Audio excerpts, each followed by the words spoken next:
Bonsoir à toutes et à tous. Ce soir, je vais aux ateliers Berthier de l'Odéon pour la trilogie de la vengeance de Simon Stone. Il y avait pas mal de retard sur le spectacle, parce que c'est une créa, et que c'est ça le spectacle vivant. Un spectacle inspiré de John Ford, Thomas Middleton et William Shakespeare et Lope de Vega, et qui va parler de féminisme et de cette violence symbolique et comment notre société est en prise des codes du machisme et comment on peut démonter tout ça. Bref, on a plein de choses à voir et Simon Stone, on le sait, pour les pièces qu'on a déjà vues de lui, notamment sa version de Médée. À chaque fois, il réécrit les textes. Sa version de Médée, Les Trois Sœurs aussi, et puis même dans Ibsen Heus, à chaque fois, il a un regard assez féministe et surtout il donne une grande place aux femmes dans ses spectacles. Ah oui, c'est en 3 parties, avec ça dure 4 heures, il y a 2 entractes.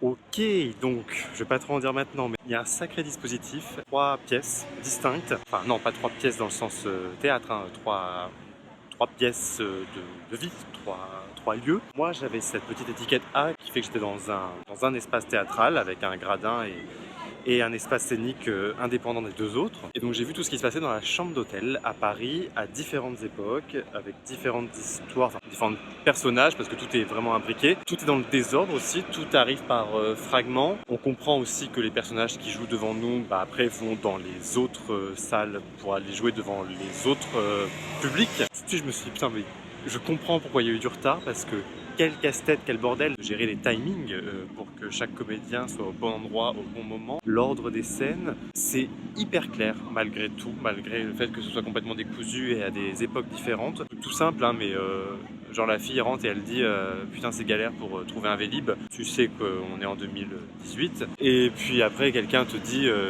qu'il a un appareil photo sur son téléphone et que c'est assez nouveau. Là tu comprends que tu es plutôt dans les années 2010, 2005. Bref, donc tout ça est extrêmement clair, c'est bien violent. Ouais, bien violent pour l'instant. Et je vais m'arrêter là pour ce premier entracte. Ah si, quand même, je veux dire que ce qui est extrêmement troublant, c'est le réalisme dans lequel c'est fait, avec cette paroi en verre exclue qui fait que tu regardes ça à travers une bulle. C'est extrêmement cinématographique. Comme quoi on peut faire du cinéma sans écran au théâtre. Ça arrive parfois. Ok, donc ambiance beaucoup plus glauque. Dans ce deuxième tableau, on est dans le bureau, le lieu de travail du violeur. Oui, parce qu'en fait, j'ai pas encore vraiment parlé de l'histoire, mais en gros...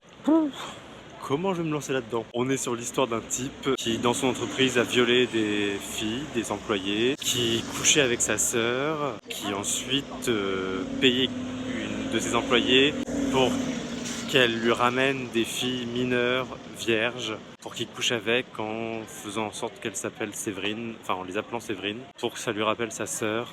Ok, tout est normal. En fait, il n'y a pas de suspense, puisque finalement, on sait tout déjà quasiment. C'est juste qu'on découvre comment les choses se sont passées, à quel moment elles se sont passées. Par exemple, moi, dès le début, j'ai su que le type était mort. Là, dans cette deuxième partie, dès le début aussi, on sait qu'il est mort. Donc, en fait, il n'y a pas de suspense sur la narration. C'est un peu le système narratif de Joël Dicker finalement, où on sait tout mais on apprend comment. C'est extrêmement complexe, hein. J'arrête pas de me le dire. Déjà je pense aux équipes d'accueil, des formations professionnelles, et bravo.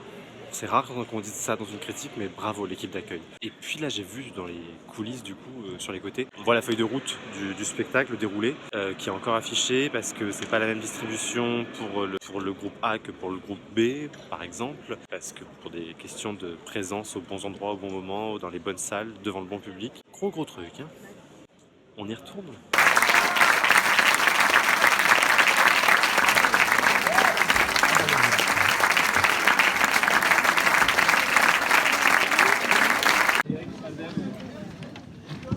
Le casse-tête de ce truc, mais au salut, tu te rends compte qu'il y a des actrices qui viennent saluer, qui viennent d'une autre pièce du coup, et elles portent un costume que tu as vu sur une autre actrice, toi, au moment où tu étais dans cette pièce-là. C'est complètement troublant parce que plein de possibilités de distribution. Alors forcément, moi qui déteste rater des trucs, je me sens hyper frustré parce que j'ai envie de voir chacune dans tous les rôles. Bon, à un moment, je me suis quand même demandé s'il n'aurait pas été plus simple de faire un seul public, une seule scène, et de faire des changements de décor. Même si, bon, oui, en même temps, le décor est très lourd. Genre vraiment très lourd avec cet hyper réalisme. Après, le problème, c'est que là, voilà, à chaud, à l'entracte et maintenant, je ne fais que encenser la prouesse technique et j'ai pas encore parlé du fond. Et pourtant, sur le fond, il y a des choses à dire. Ce qui m'a étonné, c'est que c'est la vengeance d'un groupe de femmes. C'est l'union de femmes pour se venger d'un même homme. C'est un homme aussi qui est entretenu par un système machiste. Et toutes ces actions ont été permises dans l'impunité totale grâce à ce système. Dans le passé, au temps présent, on arrive justement au moment où cette impunité n'existe plus, ou en tout cas on veut changer ça, et où la vengeance est possible. C'est encore un rôle fort de femmes, des rôles forts de femmes en l'occurrence ici, mais qui sont définis en tant que femmes et